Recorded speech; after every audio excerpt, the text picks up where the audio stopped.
Hey guys, welcome back. I hope you're having an amazing day.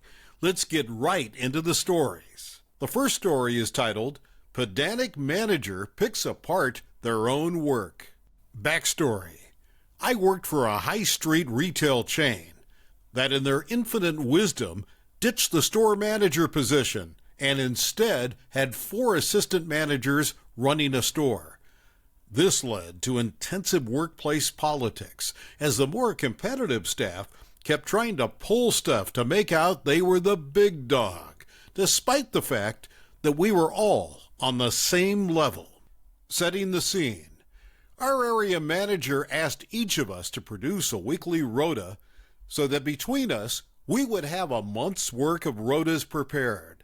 The most pedantic, least liked, and most determined to be the big dog assistant manager took this as their 9 billionth opportunity to try to pick apart our work to satisfy their superiority complex and criticize our work to make out like they were managing the managers. Pretty sick of the constant unnecessary workplace politics, I decided to bring them down a peg or two. I found every excuse to delay producing my rota until I knew that everyone had finished doing theirs. The pedantic assistant manager badgered me all week, again trying to manage someone at the same level for extra superiority points. Cue the revenge. On the last day before we were due to submit, all the assistant managers were in, so I took the opportunity to make my own rota from scratch. Having finished it, I saved it, then produced a second rota to set a trap for my micromanaging colleague. Basically, I copy and pasted their rota so it was an exact replica of theirs. I then let the 2 other fed-up assistant managers know what I've done so they can enjoy the imminent spectacle. That lunch, it came time for us to all compare rotas and with the usual predictability, have our rotas picked apart by our pettiest of colleagues. They went first to assert misplaced dominance. Everything seemed fine, so we moved on to the next one. The next rota came out, and although it was perfectly fine, it was criticized left, right, and center by the usual culprit. The next rota came out, and again, despite being a perfectly acceptable rota, needed tweaking, critiquing, and changing to meet our annoying colleagues' faux higher standards. Finally, we came to my rota. I opened up the spreadsheet with the copied rota, and lo and behold, it's not good enough.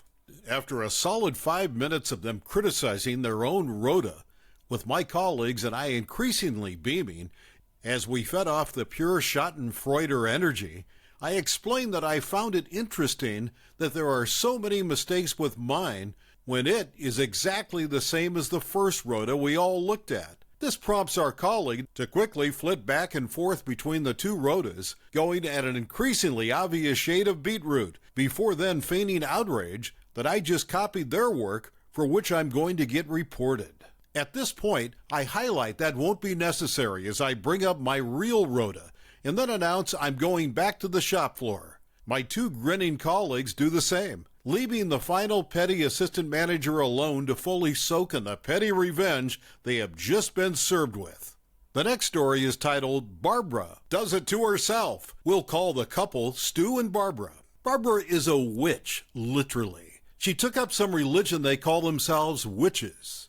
Barbara love-bombed a very smart but socially inept friend of mine named Stuart. Stu is a super quiet, super smart actual rocket scientist and was smitten with Barbara. Barbara was smitten with Stu's house, money, etc. No amount of telling Stu would stop him. He was under Barbara's spell. She moved in with him, took over, cut off all his friends, and gaslighted the crap out of him. 4 years later, he sees the light. Time for Barbara to move out. She flat refuses. Stu has a very valuable china collection inherited from his great-grandparents. Barbara has always wanted that china, since the royal family somewhere has a set like it, and Stu had to lock it up in a valuable safe, since she breaks things when she doesn't get her way. When her eviction notice time was up, we helped pack up Barbara's crap, stacked the boxes in the garage in her parking space, and changed the house locks. Stuck around to see Barbara finally get the boot. The evil genius in our bunch got a bright idea. We took a bunch of warning, extremely fragile stickers from my shop, stuck them on the boxes, and wrote Stu's China with a big black Sharpie. Barbara comes out with her sister and another harpy witch friend, sees the boxes in the garage, and blows up. Argument in the yard. She can't get in the house. She starts losing it when she gets in her SUV and sees the boxes again, backs up, and rams them so hard it broke through the wall into a storage room behind. She's not done. She backs up and rams the box's wall again, and we're already on the phone to police, and it's caught on the home surveillance camera. She rammed her own stuff. The cops weren't amused. Wanted to know why boxes were mislabeled. We said we reused the boxes from Stu's original move-in, since they were handy. One officer wasn't amused with Barbara, stayed to fill out reports, and actually laughed once it was all over.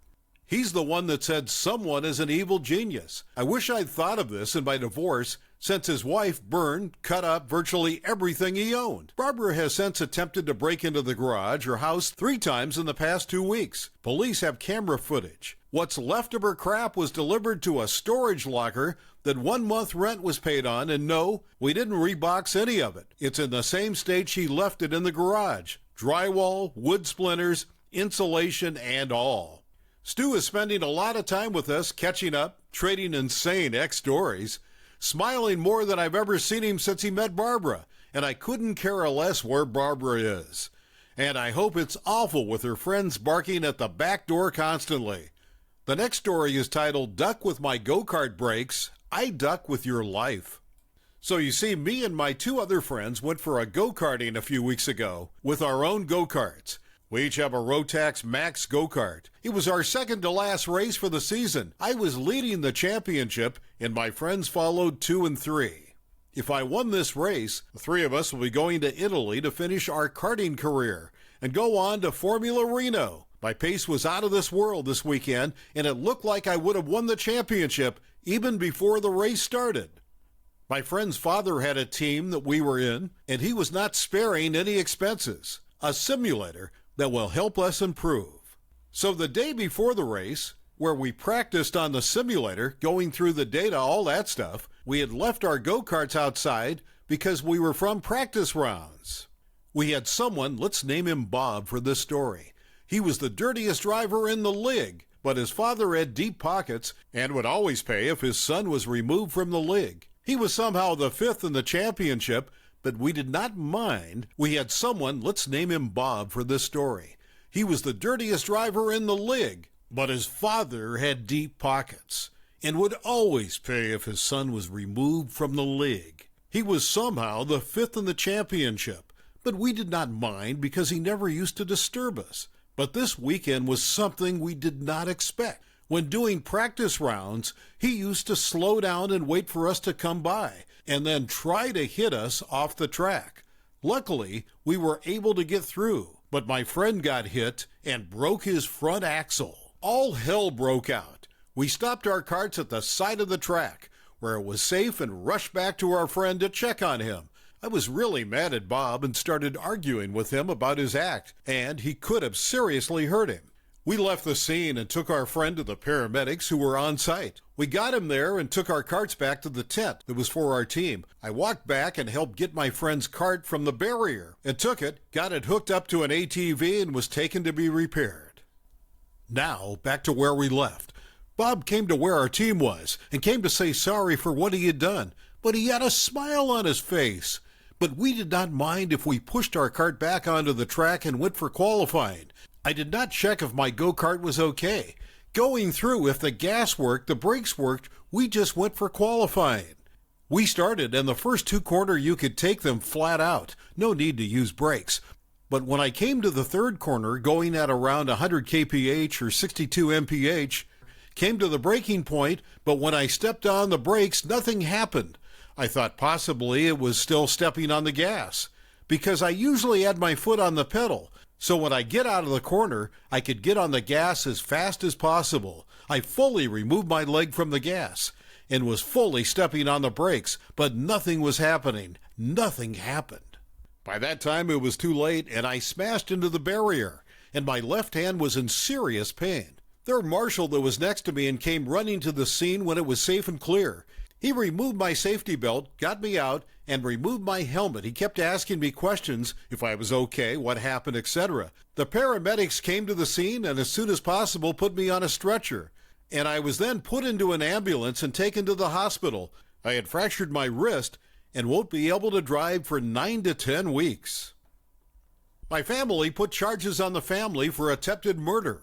We tried to get as much evidence for everything. My friend called me and told me they had a lot of evidence from his GoPro that he had on his helmet, my friend who Bob crashed into. He left his helmet on the cart seat when it was outside, and his dad finished changing the axle. It took around 20 minutes. My cart was in front of his cart and was still recording. He forgot to turn it off. When rewatching the video from the GoPro, we got the part where he got a ducking garden pruner and cut the string used for the brakes, and went back to his team, and then came back to say sorry. Our lawyer said we got enough evidence to show the court. 2 days later, we got into court. Long story short, we won the case. Bob's international karting licenses were taken away, and it can't be given back. But this was not enough for me. My friend and I planned to destroy his axle, cut the brakes and gas, and destroy the radiator of his cart, and then put some Play-Doh in the cooling of his brakes, and never told a soul to this day. Oh yeah, I forgot to say that Bob was put in juvenile for attempted murder. The next story is, entitled Mom Confronts Me for Having the Audacity to Buy Our House When Her Son Wanted It. Brief backstory. Back in March, I, 25-year-old female, and my partner, 25-year-old male, bought a house. Big deal for us, and we're so glad we managed to pull this off, especially right before the pandemic got bad. It's a livable fixer-upper. The lady that lived here bought it in 1967 and was the only owner before us, and she made no updates in that time, LOL. It keeps us busy, and that's worked out really well being home so often. Now to the event with EM. In May, my big project was pulling out some nasty bushes that had taken over a huge chunk of the front side yard. It was hot. I was sweaty. I'm digging out roots and throwing branches. As I'm right up front and making a pretty drastic change to the yard, people notice. Most neighbors stop by, say a quick hello from their car, and drive away. But not EM. EM pulls up in a shiny black Suburban from the opposite side of the road, parks the wrong way, and rolls down her window. I'd say she's in her 50s and 60s, gray, white, bob-cut hair. I stand up and pause my music. The following conversation isn't exact, but pretty close, as this conversation was just so entitled.